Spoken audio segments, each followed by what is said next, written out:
Because Israel is the fiefdom of the Rothschild dynasty, which also controls the American administration, the British administration, and so Rothschild's one arm is not going to criticize Rothschild's other arm. In the Matrix movie, there's something called the Zion mainframe. Well, Zionism, Rothschild Zionism, is in so many ways a mainframe of this network. And it pervades all the way through. And it's not about, oh, these Jewish people here and these Jewish people there. It's Rothschild Zionists who are there, and they answer to the Rothschild dynasty. Therefore, they play out the agenda of the web in a coordinated way. Now, before I start this, a lot of names coming up. I'm going to go just through a bit of the American administration and a few other things, just to give you a feel for it, for people that haven't seen the extent of this. Before I start, one fact. Jewish people in America are less than 2% of the population. A significant number of them will not be Rothschild Zionists, and therefore the ratio of Rothschild Zionists is even smaller, significantly smaller than the 2%. Okay. Obama's immediate handler is a guy called Rahm Emanuel. He has served in the Israeli army. He's the White House Chief of Staff. He does whatever he says. His father, Emanuel's father, was a terrorist in the Irgun terrorist group that bombed Israel into existence in 1948. And this is the relationship between Rahm Emanuel, he's the kind of Peter Mandelson of America, and Obama. Hey, you want a Nobel Peace Prize? I can sort it, son. I can sort it, son. No problem. All pictures like that, by the way, are by a guy called David Dees, who's a political artist, brilliant, American, works out of Sweden. Uses images so powerfully to tell 1,000 words as they go.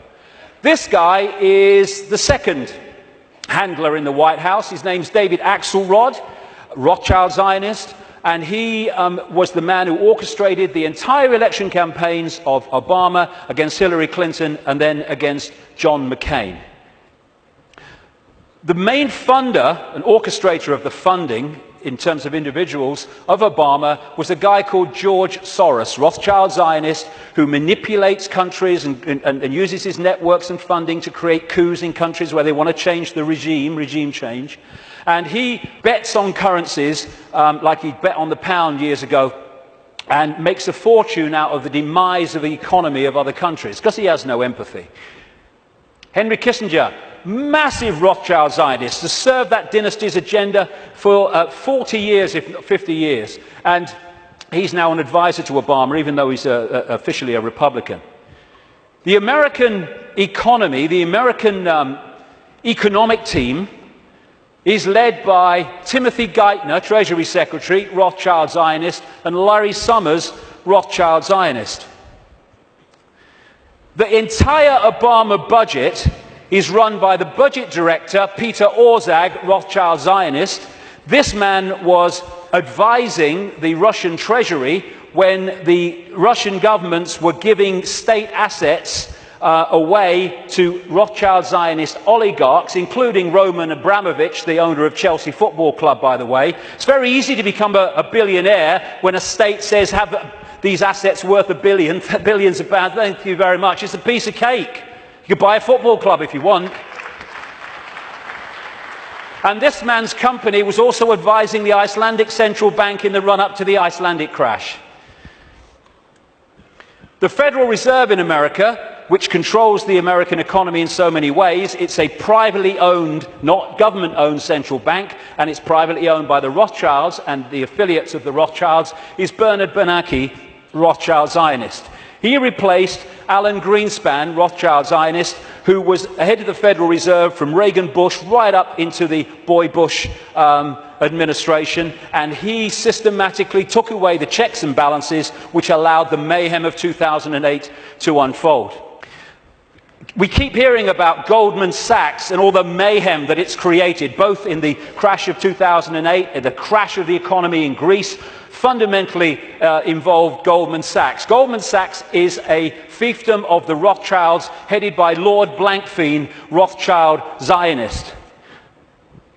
The World Bank, headed by a Rothschild Zionist. The IMF, International Monetary Fund, headed by a Rothschild Zionist. European Central Bank, headed by a Rothschild Zionist. A stream of so-called czars, as they call them in America, controlling different policies and areas, policy areas of the Obama administration, Rothschild Zionists, including Cass Sunstein, who has actually written a paper saying people who have conspiracy theories should either be banned from expressing them or taxed for expressing them. Taxed!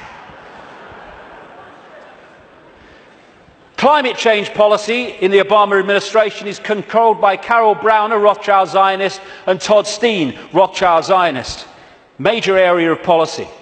The American administration is utterly awash with Rothschild Zionists, and that is not by accident. It's because they're agents of the dynasty or agents of the control system. It's not about race. Mossad is not the intelligence agency of Israel. It's the intelligence agency of the Rothschilds, and that's why it turns up all over the world in false flag set up terrorist events and assassinations and all that stuff, because it's not carrying out the policy of Israel, it's carrying out the policy of the Rothschilds that control Israel. Now let's look at 9/11. The World Trade Center lease was purchased just a few weeks before 9/11 by Larry Silverstein, Rothschild Zionist, and Frank Lowy, Rothschild Zionist, and the deal was done with this guy called Eisenberg, Louis Eisenberg, Rothschild Zionist, the head of the New York Port Authority. The head of the CIA, who investigated what happened on 9/11, George Tenet, Rothschild Zionist. The Patriot Act, which was brought out, the Orwellian Take Your Freedoms Away Patriot Act in America, was co-authored, justified by 9/11, though it was written before because they knew it was coming, by Michael Chertoff, whose mother was a Mossad agent and who became the second head later of Homeland Security, an organization Orwellian that was justified by 9/11.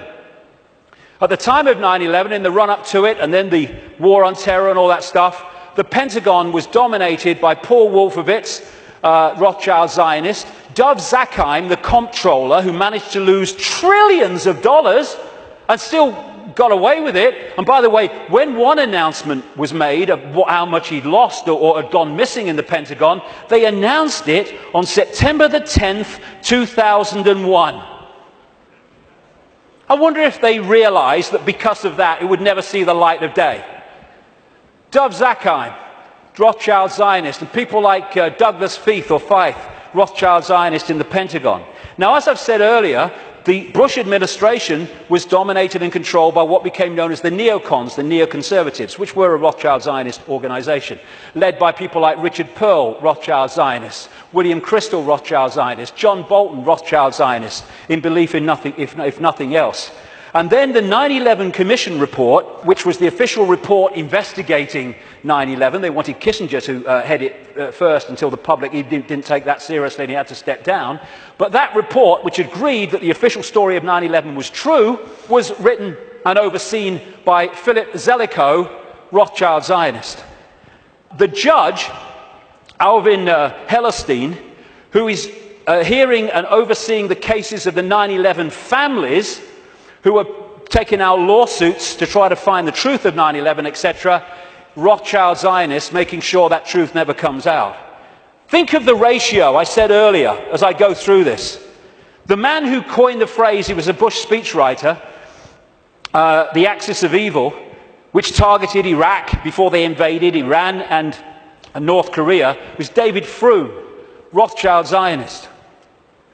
So when you look at this, because Israel is the fiefdom of the Rothschilds, you see that this dynamics, or you'd think, is the man of 300 million people, the superpower, is the most powerful of the two. No.